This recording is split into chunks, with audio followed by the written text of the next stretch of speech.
Au nom du Père, et du Fils, et du Saint-Esprit. Amen. L'évangile de ce 7e dimanche de Pâques nous fait retrouver notre Seigneur lors de la dernière scène qui prie dans ce que l'on appelle l'oraison sacerdotale et qui occupe le chapitre 17 de l'évangile selon saint Jean. Nous voyons dans l'évangile de ce dimanche la dernière partie de cette oraison où Jésus prie pour les disciples qui viendront de toutes les générations. Et il dit, Père Saint, je ne prie pas seulement pour ceux qui sont là, mais encore pour ceux qui, grâce à leur parole, croiront en moi. Que tous soient un comme toi, mon Père, tu es en moi et moi en toi, qu'ils soient un en nous, eux aussi, pour que le monde croie que tu m'as envoyé. Voilà peut-être la phrase centrale de ce passage, qu'ils soient un en nous, eux aussi, pour que le monde croie que tu m'as envoyé. Autrement dit, il y a deux intentions, l'une subordonne l'autre, l'unité entre les disciples, qu'ils soient un, et le fruit de cette unité, la crédibilité de l'Évangile, que le monde croit que tu m'as envoyé. Et c'est vrai qu'il y a un lien entre l'unité des disciples du Christ et la propagation de l'Évangile. Du moins, historiquement, nous constatons que les fractures entre chrétiens, les divisions qui ont eu lieu, historiquement, depuis le premier millénaire, avec le schisme d'Orient, c'est-à-dire la séparation entre les catholiques et les orthodoxes, et ensuite avec le schisme d'Occident, séparation avec les protestants, ces divisions ont porté de très lourds préjudices sur l'évangélisation. Et nous voyons donc que c'est un enjeu capital. Le Seigneur prie pour l'unité de ses disciples. Et c'est vrai que l'on constate déjà dans les premiers temps apostoliques des tensions, des tentatives même de division à l'intérieur même des chrétiens. Et donc c'est une prière que l'Église fait sienne également. En tout temps, nous devons prier pour l'unité des chrétiens. Il y a de fait une semaine consacrée dans l'année liturgique à l'unité des chrétiens et à la réunification, à la reconstruction de cette unité perdue entre les catholiques, les orthodoxes et les protestants. Mais aussi la prière de Jésus se réfère à l'unité entre les catholiques également, enfin même au sein d'une église. Il peut y avoir des tensions, il peut y avoir la tentation de la division. Et nous savons que la division, c'est souvent le diable qui est à l'œuvre. Et c'est pour cela que le premier remède contre la division, c'est la charité. C'est cet effort pour se comprendre, pour s'aimer, pour s'entraider, même s'il peut y avoir des divergences. Il est important que nous, dans l'Église catholique, nous nous comprenions, nous nous aidions, nous prions les uns pour les autres. En fait, Jésus fait allusion à une unité qui n'est pas simplement une concorde, une bonne entente. Il dit qu'il soit un en nous, c'est-à-dire l'unité entre les chrétiens, elle se greffe sur l'unité qui existe à l'intérieur de la Sainte Trinité et qui est l'action du Saint-Esprit. Le Saint-Esprit unit le Père et le Fils. Et c'est cette union entre le Père et le Fils qui est le modèle de l'union que nous devons chercher à vivre au sein de l'Église. C'est pour cela que nous voyons comme fruit immédiat de l'action du Saint-Esprit l'unité entre les croyants. Le jour de la Pentecôte, c'est ce qui est arrivé.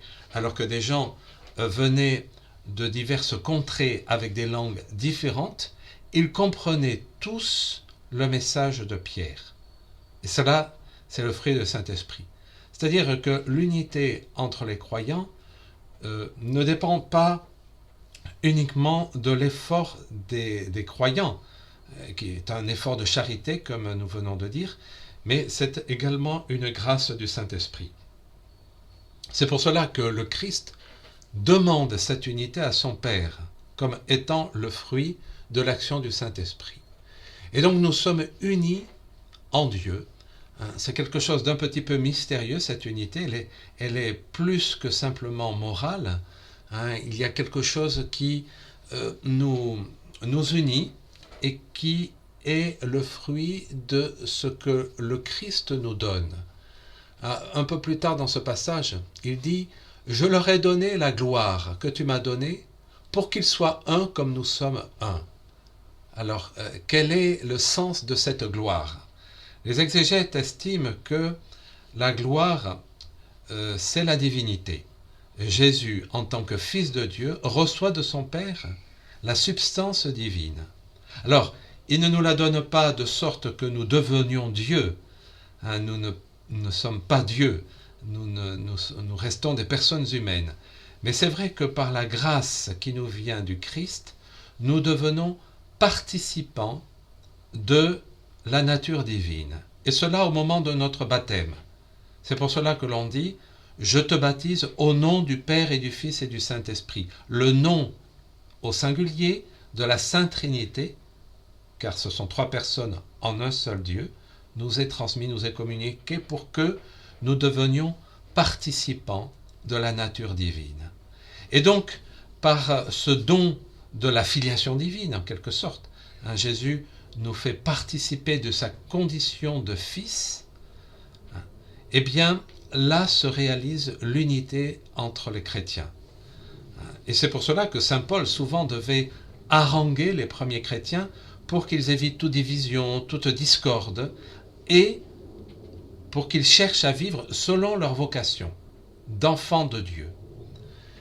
Et le résultat, donc, c'est que s'il y a l'unité des chrétiens, le monde croira que Jésus a été envoyé. C'est-à-dire que le premier motif pour croire ceux qui transmettent à l'Évangile, c'est la charité. Aimez-vous les uns les autres, car c'est à cela que l'on vous reconnaîtra, dit le Seigneur. Cela n'aurait pas de sens de chercher à transmettre notre foi si ensuite nous ne cherchons pas à aimer les autres.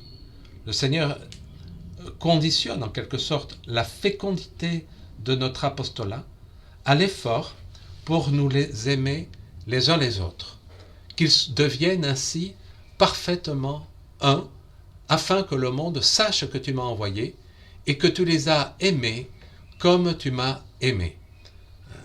Père, ce que tu m'as donné, je veux que là où je suis, ils soient eux aussi avec moi et qu'ils contemplent ma gloire, celle que tu m'as donnée, parce que tu m'as aimé avant la fondation du monde.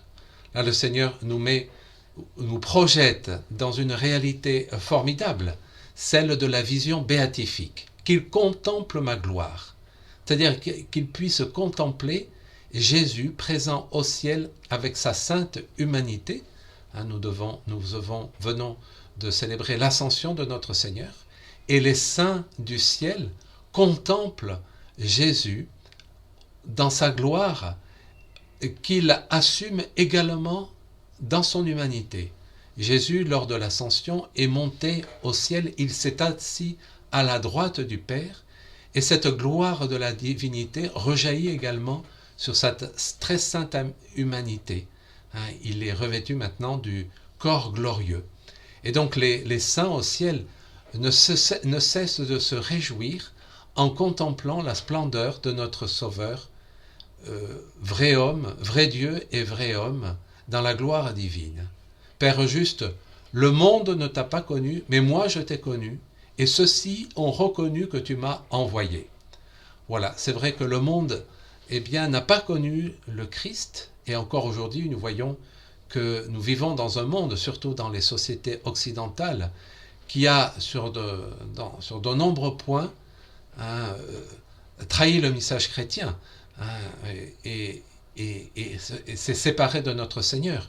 Donc c'est notre rôle à nous, en tant que chrétiens, immergés dans les réalités les plus ordinaires, les plus terrestres, à faire reconnaître le nom du Christ. Comme Jésus le dit, « Je leur ai fait connaître ton nom et je le ferai connaître, pour que l'amour dont tu m'as aimé soit en eux et que moi aussi je sois en eux. Donc c'est cet amour de Dieu qui est déversé dans notre âme afin que nous puissions dans notre vie faire connaître le nom du Christ. Jésus est parti au ciel.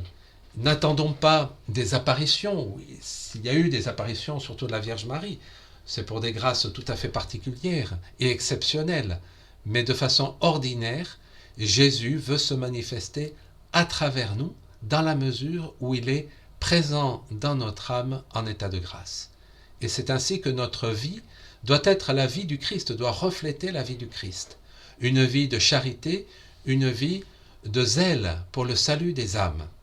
Que nous prenions conscience de la merveille de notre vocation chrétienne qui nous configure au Christ, et dans le Christ, nous sommes unis les uns les autres pour faire connaître le nom de Dieu, et donc pour faire en sorte que le monde croit que Jésus a été envoyé par son Père.